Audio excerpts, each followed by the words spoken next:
করে দিয়েছি। পাঁচ চারটে ভাইকে হত্যা করলাম, কর ঘরে মাকে হত্যা করলাম, বংশবাদী দিতে কাউকে রেখে দিলাম না, শেষ করে দিলাম।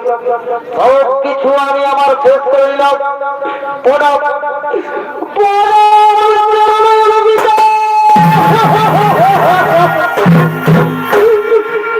এই যে কবিতা আর রাত্রি হত্যা করলাম পিতা, আমি চারটি রাত্রি হত্যা করব।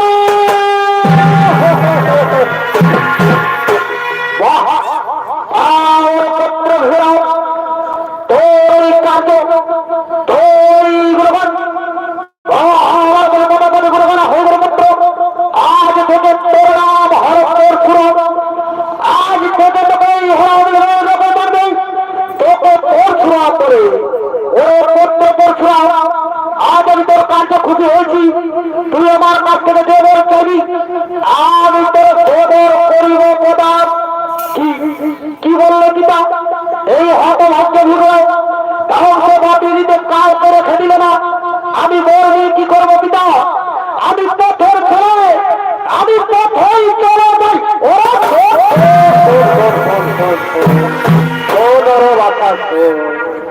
অভিমান করে যাস না রে পুত্র, রাগ করে চলে যাস না। তুই আমার কাছে যে বলে চাইবি, আমি তোকে সঙ্গে সঙ্গে তা পরিবেশ করবো। ঠিক আছে পিতা, তাই যদি হয় তাহলে আমার পরিচয় বন্দী করে করে বলো, আমি যা বলবো তা করবি। আর পুত্র, এই তো পরিচয় আমি কি সত্য করে বললাম, তুই যা বলবি আমি তাই করবো। তাহলে শোনো পিতা, তুমি যেমন আমার কি সত্য পালন করো, আমার চারটা ভাইকে হত্যা করালে, আমার গর্ভধারীকে মাকে হত্যা করালে, তেমনি তুমি আমার কাছে কি সত্য বন্দী করলে পিতা। আমি চাই আমার চারটে ভাই যেন পুনরায় জীবিত হয়, আর তার সাথে যেন আমার গর্ভধারিণী মা পুনরায় জীবিত হয়। বাহ বাহ পুত্র, বাহ! এইটা হলে কি জমাতগ্নি ঋষির পুত্র? ওরে পুত্র, আমি আমার এই কমণ্ডল থেকে মহামৃত্যুঞ্জয় মহামন্ত্র বই এক্ষুনি আমি তোমাদের জীবিত করে দিচ্ছি। ও মহা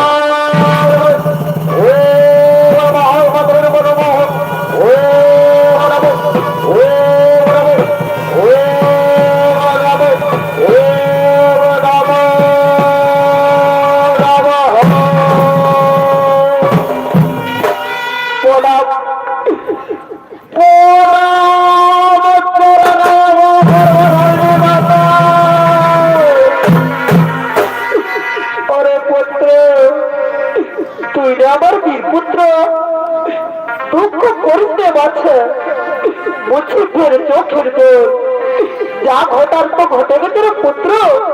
এটা আমি তোর মা, আমি তোর কাছে এখন তো আছি রে পুত্র। আর তুই কাঁদিস না বাছা, আর তুই চোখের জল মুছিস না।